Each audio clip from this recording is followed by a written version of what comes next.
Okay, we are live. Thank you everybody for being here. This is Joseph Hogue with the Let's Talk Money channel right here on YouTube for another one of our Friday live streams. Again, I want to thank everybody for being here, and give a special shout out to the subscribers. Thank you for taking a part of your day to be with us. If you're not part of that subscriber community yet, just click that little red button. It's free and you'll never miss an episode. Now, this is our second live stream, and I got to say I love the interaction we get with the community. The purpose is really just to kind of review the week's videos and answer some of the questions we've had, as well as go into a little bit more detail of what you were looking for with this week's videos. But frankly, also I just love the interaction with the community and having this live back and forth with everyone. So I plan on doing these every Friday, maybe switch to Saturday if it's a little bit more convenient for everybody. But thank you again. Thank you for being out. And Ryan Tate says, shout me out if this is live. So there's your shout out, Ryan. So I'm following the Chop Chats. Hey, JJ Buckner, great channel there. Everybody, after this, go to JJ's channel and check that out because I've been following him for a while and some good stuff over there. But let's get right to it because we had some great videos this week on beating debt, Dave Ramsey's baby steps, and some of the hacks that I actually used to boost my credit score 200 points. Back in 2008, the worst parts of the financial recession, I got caught in that housing bubble. I was deep into real estate rentals and just lost control. I fell behind on a lot of the mortgage payments and just ruined my credit, absolutely destroyed it. And I really just got locked out of that credit system. And if you've never been locked out of getting loans or just locked out of getting the money you need, it's not a fun thing. Being in real estate, your life really revolves around being able to get access to money and loans. And when that goes away, it was pretty much just all over. But I was able to learn as much as I could about credit scores, about improving my credit, and really getting back on that financial path. And I credit that. That's really where everything started turning around for me. So we're going to get started kind of talking about some of the videos we went over this week and answering your questions. So, Monday's video was really a revelation for me because what true financial freedom is. And I want to show you a graphic that I did. This is of, let's see if I can blow this up for you here. This is of, how much in each state people owe. So you're seeing every state, it's 77%, 126%, and that's the percentage over the annual income in this state. So average debt people owe within that state, and that's not including mortgage debt. Okay, so this is just personal loans, credit cards, anything other than excluding mortgage loans. So, you tack on another $100,000 of mortgage debt on this. But this says, okay, so somebody in Missouri, 126% is the average debt there, $52,700. That is 126%. So over the annual income for that state. Average annual income in that state is about $50,000, right around there, and people owe on average $52,000. Some of the worst ones here, you've got Louisiana, 116%. Even the lowest ones that we see is 77%. My home state of Iowa is 77%. People still owe an average of $43,000. In credit cards, personal loans, and other types of debt. Student loans is a big part of that, and it's just a crushing feeling. It's just debt is a destroyer, not only financially but emotionally, because it just weighs on you. You wonder, okay, you're paycheck to paycheck, and you wonder if you're ever gonna get out of that. So Monday we had our interview with Sarah Wilson, the budget girl, right here on YouTube. And she was talking about, how she worked through some of those Dave Ramsey's baby steps to pay off her debt.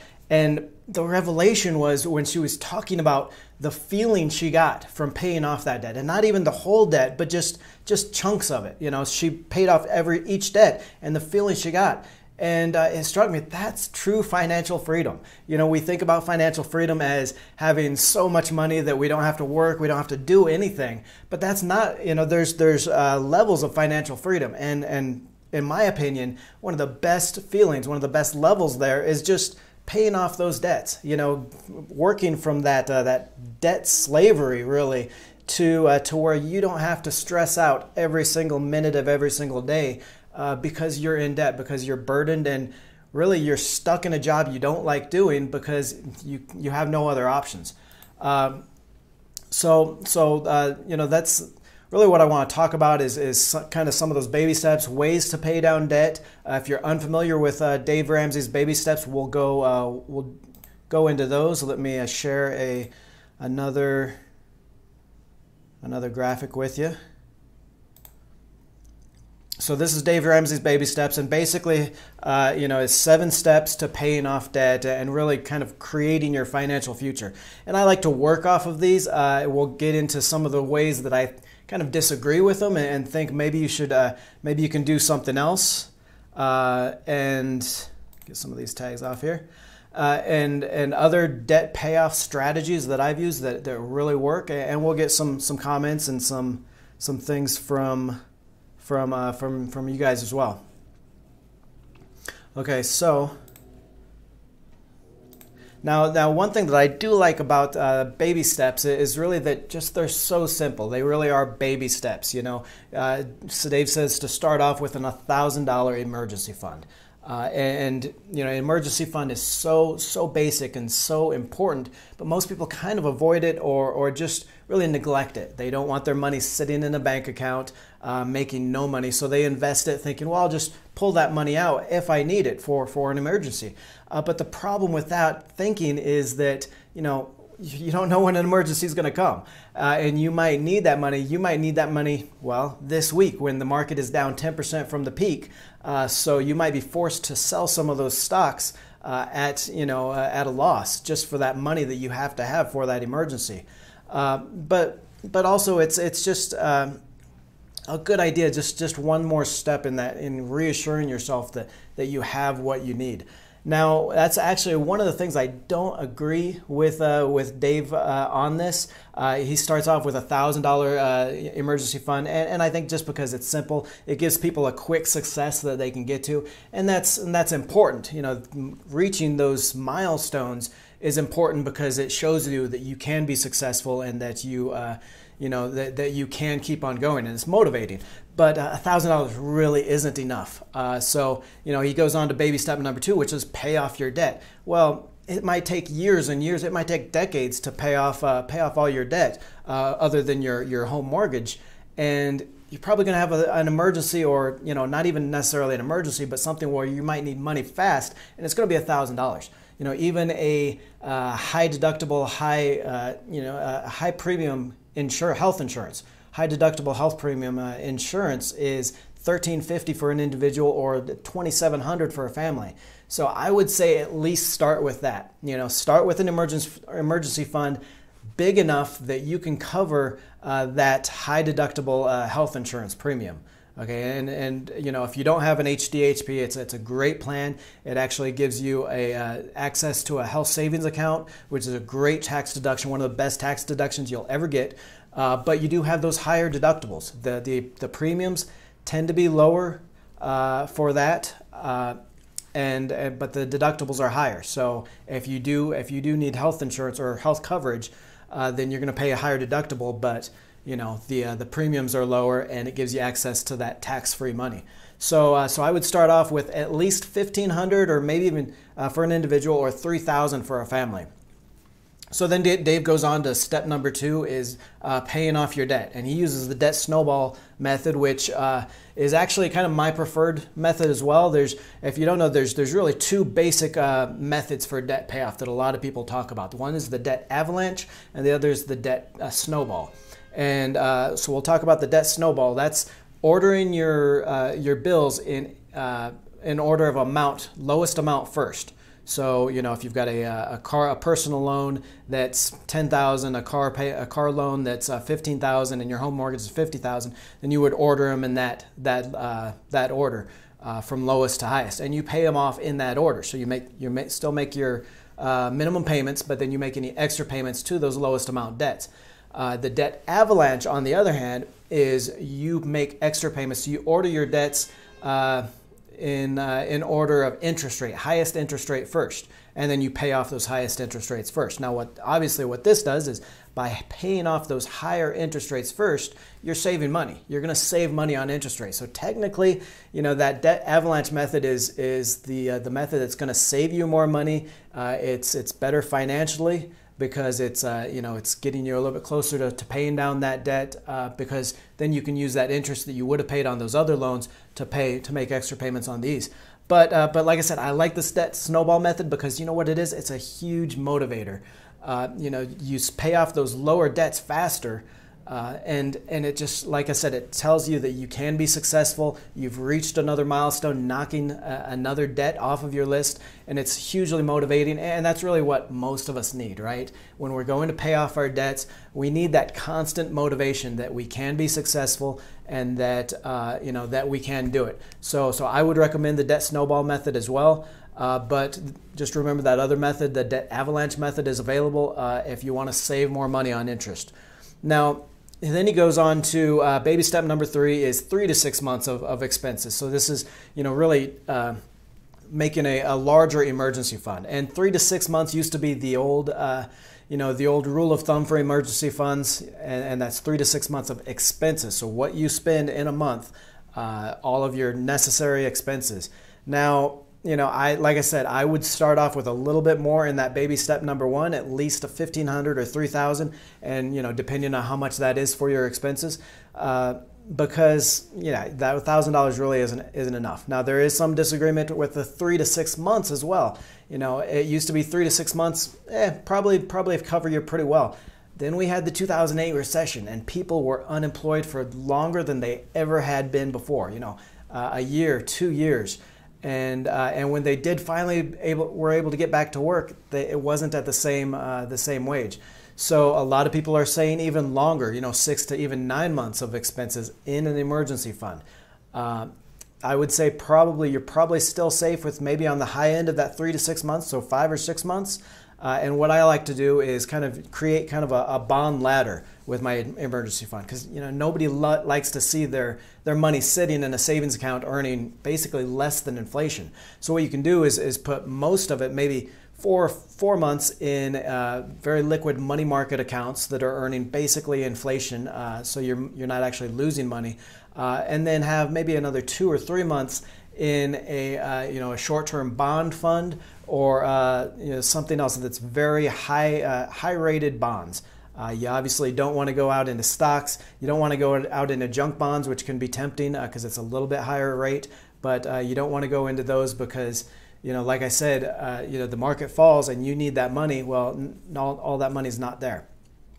Now, these next baby steps is, and understand that the way you do these is you have to complete one before the other, each one successively. So you can't get to these, invest 15% into tax favored accounts, which are your 401k, your IRAs, your Roth IRAs, things like that. You can't get to those until you've paid off all your debt. Well, the problem is spending is just too much fun. I am all for paying off your debt, but this tragedy is that a lot of people may never be completely out of debt when it comes to mortgages, student loans, a lot of those other things. And you want to know what everyone will be one day, God willing? Retired. Okay, so you are going to need some money later on in life, whether you paid off your debt or not. So, and this is actually a question that we got earlier in the week on one of the questions about, should you pay off all your debt before investing or starting that college fund? And we'll talk about that a little bit more in the Q&A. But I would kind of hold a little bit less strictly on this process for the baby steps. So paying off most of your debt, obviously paying off those high interest rate cards, anything over 15%, definitely pay that off first. So that's going to be your credit cards. That's going to be a lot of those personal loans. But once you get to only having debt that's going to be, maybe 14% or below, which a lot of times that's your student loans, that's your mortgages, then start kind of dividing that extra money up. You're obviously still going to have to make those minimum payments, but start putting a little bit of money into your 401ks, into your IRAs. That 401k with that company match, that is actually that's going to be more than the market return. If you're getting 11% market return on those, or even less, maybe at 9%, but you're getting that instant match and those tax-free savings in your 401k account, then that's going to be well over 15 or 20% return. So definitely you want to kind of go with some of those later baby steps earlier. I would say that baby step number 5, funding your children's college. I in my 20s, I was like, hell no, I'll never pay for my kids' college. I had to pay for my own. I still got the debt to prove it, and they're going to have to, go through the school of hard knocks just like I did. Use that GI Bill, take out student loans, whatever. Now that I've got kids of my own, yeah, I'm saving for them in a 529 account, which is another excellent savings account. Actually, if you don't know what a 529 account is, I've got a video coming up on it, or just do a Google search, because again, it's like that health savings account. It's one of the best savings accounts you can ever use. It's really a triple tax benefit because the money you put in is tax deferred. And then when you take it, the money you put in is you get a deduction on your state taxes for that. And when you take it out, if you pay for college education costs, then it's tax free. So it's a really an excellent savings account, even more than just putting it in an investment account. And then baby step number 6 and 7 is really kind of the what Dave says to go on doing after that is paying off your home mortgage, and then he finally gets to building wealth in baby step 7. And that's just the problem, is that there's so many people that never get to that baby step number 7, and they are depending on Social Security in retirement, and that's not a place that you want to be. Social Security, average Social Security check today is about $1360 a month. So ask yourself, can you live on that $1,360 a month?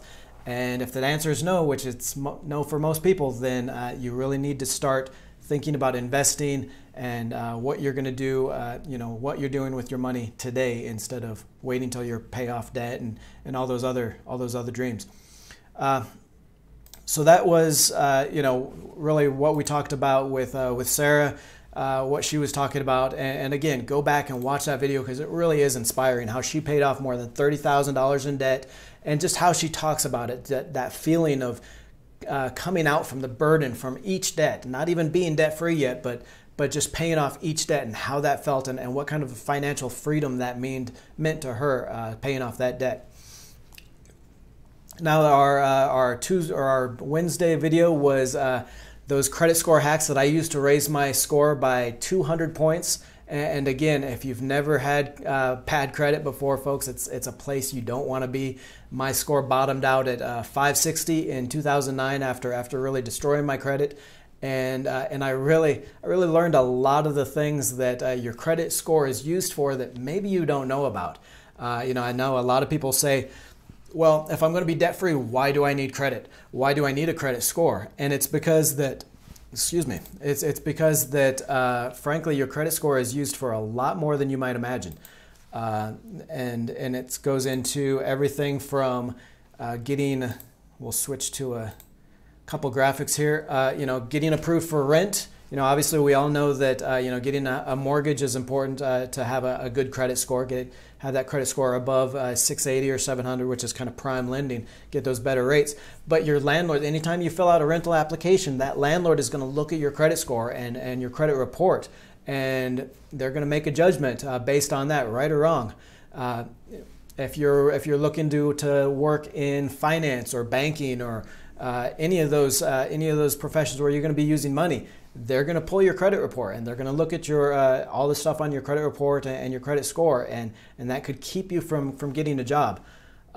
Besides that, there's also one of the most tragic things of bad credit, and most people don't know this, is it's actually legal for a lot of these monthly service providers to charge you more if you have bad credit. So anything from cell phones to cable TV to even insurance, car insurance. It's called risk-based pricing. And it turns out that people with bad credit actually pay about 75% more in premiums compared to people with better credit. For cell phones and cable TV, you know, the FTC actually allows companies to charge bad credit customers more on what they call risk-based pricing. And that monthly fee usually starts at about an extra $8 a month and goes up from there for people with bad credit. So you may not realize it because you're not looking at other people's cable bills, but if you've got bad credit, you're probably paying more. So even if you're not looking to to use debt, if you're not looking to take out a loan or a mortgage, that credit score is still going to be very powerful and very important to work on that.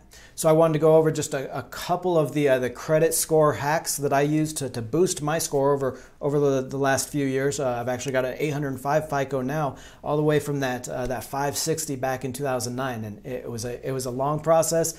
Took about a year to add about 100 points to get me to where I was getting access to credit again and not seeing all those bad things that we see with really bad credit. And it really starts with just getting your free credit report and checking for mistakes, because I think it's the Department of Justice or one of those departments in the government actually found that about 1 in 5 credit reports actually has a mistake on it or something that maybe shouldn't be on there. So it happens more often than you might think. So getting your free credit report from each bureau. Remember that there's 3 credit reports: TransUnion, Equifax, and the other ones, the ones that got their huge hacking last year. Somebody help me out with that one. See if we can. Nobody's going to help me out. Equifax, TransUnion, and we'll remember that other one pretty soon here. But so yeah, get your free credit report from each of those and make sure there's nothing on those that you need to change. By law, you can dispute anything on your credit report, anything at all. You can dispute it if the creditor that put it on there doesn't respond back within 30 days, and you dispute it through those 3 credit report bureaus. Then they have to take it off, so that's a great way to get those bad marks on there. Another hack that I did that's really controversial, and I can't recommend it because it's not something that you're supposed to do, but you can actually dispute some of those legit bad marks as well. And that means just, Sears filed bankruptcy just this year, right?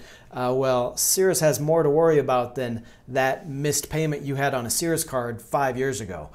So if you dispute that missed payment, what are the odds that Sears Credit is going to respond back to the credit reporting bureau and saying, no, that bad mark should be on there. He actually missed that payment. So it might be a way to get some of those legitimate mistakes that you made off of your credit and really boost your credit fast. And then the third one here is just negotiating with creditors. A lot of these creditors, people that maybe you owe money, or maybe even if it went to collections, they don't care about your credit report. Okay, they don't care what's on your credit report. They just want their money. So you can go to them, say, hey, I'm willing to pay this off in cash. I'll send you a check if you make sure that you take it off of my credit report. You mark it as paid satisfactorily or account closed in satisfaction, something like that. And a lot of times they'll do it because, like I said, they don't care about what's on your credit report. They just want their money. So make sure you get anything in writing that you talked about with them. And that's a great way to get stuff taken off of your credit report. Okay, so True Financials, Equifax, yep, Equifax, TransUnion, and Experian, yep. True Financials, another great channel here on YouTube, and actually Dennis just went through the I don't know if he's in Vegas yet or he just went through the money show, kind of a journey across America he was using only cash. So check out True Financials and see how Dennis did with that. So now we're actually gonna open it up to Q&A. Had a couple of questions actually earlier in the week. Like I said, Jason earlier had should I pay off debt before starting investing?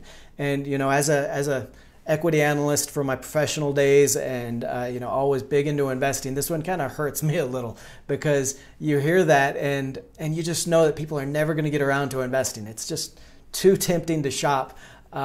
So yeah, I would say even if you get down to 15, 16%, if you've got a 401k available at your work, start contributing to that as soon as possible. I would and a lot of people are going to disagree with me, but I'd say even if you've got those credit card bills that you're trying to pay off, those balances you're still paying off at 18% or something, get in the habit of contributing to your 401k and getting that company match. Contribute at least enough to get that full company match, because they'll usually do the typical. I think the average across the America is like they'll contribute 50% up to 6% of your salary. So it's it might need budget a little bit there to be able to contribute even 5%. Contribute 5% of your salary to your 401k. Get that company match because it's free money. That is the only free money you'll ever make in investing. I worked as an equity analyst for nearly a decade, worked in private wealth management, and let me tell you, all the rich, this is how they make their money. This is the biggest way they grow their money, is by using those tax advantaged accounts and getting that free money. You will never find a stockbroker or a great stock tip on CNBC that is going to get you as much money as that 401k with a company match, because that's instant return on your money. Exactly. 401k matching is free money, and it's the best return you'll ever get. So start taking advantage of that 401k as soon as you can. For the rest of those accounts, IRAs, you can contribute to an IRA, which is kind of like a 401k, but you don't get the company match, and it's kind of on your own, but you have more freedom in your investments. I would start contributing to that. Maybe, when you get your debts down to all of your debts are maybe 14 or 15% interest rate. So paying off those credit cards, paying off those those high interest personal loans, stuff like that. But please just do not wait forever to start investing. Do not wait to pay off all your debt, because unfortunately you might never get there. And again, if you can live in retirement happy on $1,360 a month before taxes. So after taxes, if you can live on $1,200 a month and not be living in your parents' basement, which, if you're retired, then your parents are going to be kind of old. But if you can live in your parents' basement, then that's fine. Don't worry about investing. What other? We have any other questions here? We had a couple more questions this week. Okay, we had another question from Paula, and is there any such thing as good debt? I like to follow Dave Ramsey a lot. I don't agree with everything he talks about and all of his ideologies there, but he's done a lot of great things for people, for Americans as far as debt and financial success. But one of the things I don't agree with him is that he is a debt no debt. Even mortgage debt is bad, he says. Okay, and as an equity analyst, I look at these companies. Apple, $1 trillion company. Amazon, $1 trillion company. Maybe not after this week, but the first to reach $1 trillion. And look at their balance sheets. Apple has I want to say something like a couple $100 billion in cash on their balance sheet, 550 billion, something like that. But they also have something like 350 billion in debt. So why doesn't Apple just take all that cash and pay off some of that debt? It's because debt is a tool. Okay, debt can help you do some amazing things. Without debt, without mortgages, without student loans, we couldn't do a fraction of the things that we could. And I kind of feel like some of those people that say all debt is bad, it's a little hypocritical, because a lot of these people, they preach paying cash for everything. Well, yeah, maybe they can pay cash. I never could pay cash for my college, okay? Even after getting the GI Bill after getting out of the Marine Corps, I still had to take student loans. Okay, without those student loans, I never would have been able to get that college education. I never would have been able to buy my own house. Maybe I'd be able to buy my house when I was 65, all right? And that's great. I could have bought a retirement home. But, if you want it, for a lot of us out there, if you want some of those things and you want that opportunity that comes with the education, that ticket punch, whether college is necessary or not, it's still a ticket punch. Don't be afraid to use some of those student loans to get some mortgage debt, because it's still extremely low interest rate. And can really set you up for good things. Now that said, obviously, credit card debt, personal loans, a lot of that debt that comes with extremely high interest rates, that's something that's going to get you into trouble.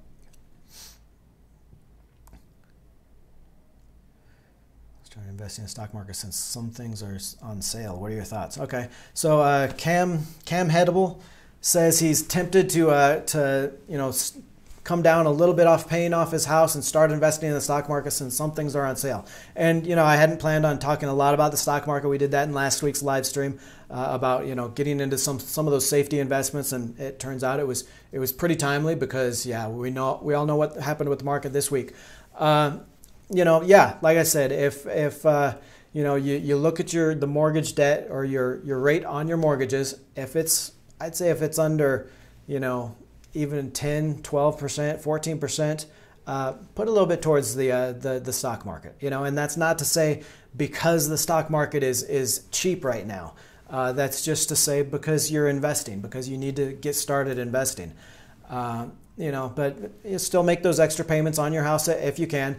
But it is amazing how little you need to invest to really go a long way. I think I've got a chart, and I should have brought that up, but maybe I'll show it in the next week. But even this $50 monthly invested in the stock market at the average annual return over, if you start in your 20s, over 30 years, it's like $185,000. That's from $50 a month. If you start in your 30s, it's something like $124,000. Even if you don't start until your 40s, that $50 a month, and anybody can afford $50 a month. Seriously, go out to eat one less time a week, and that's more than you need right there. But even if you start in your 40s, I think it's something like $85,000 over that. Over 20 years, 25 years from your 40s. So at 65. So it's such an opportunity that most people miss because they're singularly focused on paying off their debt. Cam, I would definitely look to invest a little bit, and not necessarily just because the stock market is cheap or cheaper than it was, but because that's something that you want to start doing.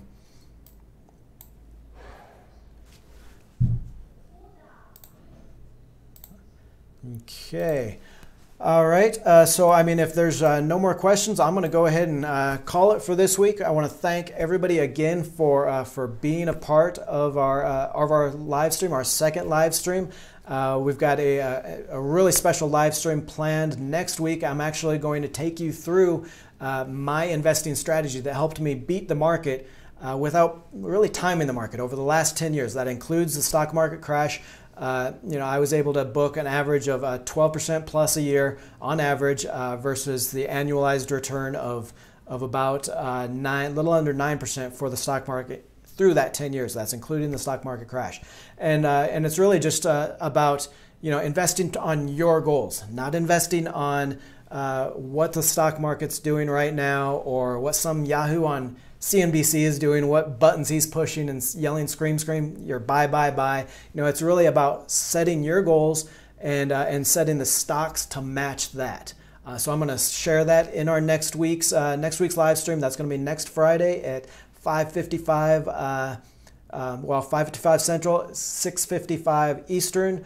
Next week, we're going to start a bunch of investing videos. We're going to do investing videos for about the next 3 weeks, specifically investing in real estate, something I'm very passionate about, something I've been doing for about 20 years now. Right after I got out of the Marine Corps, I worked as a commercial real estate analyst and then managed my own rental properties and invested in some of those other types of real estate. So watch for those. Get your questions in because we'll be answering them in next week's live stream. And thank you again.